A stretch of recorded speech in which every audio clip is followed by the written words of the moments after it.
Day, kung naaga na isunog sa silingan, ayaw ba ya pagpanik, day ha? Ha? Kahadlok ba kaayo anak manang? Unsa lugar akong buhaton? Dali lang day ha, kay naay nanawag.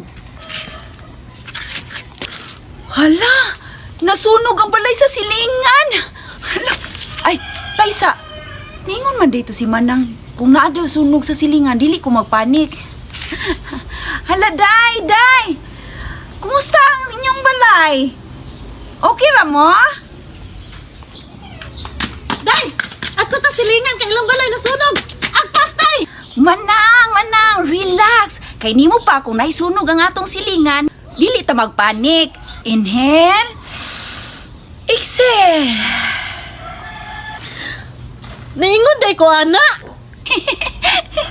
Ningon bitaw ka manang nga dili magpanik.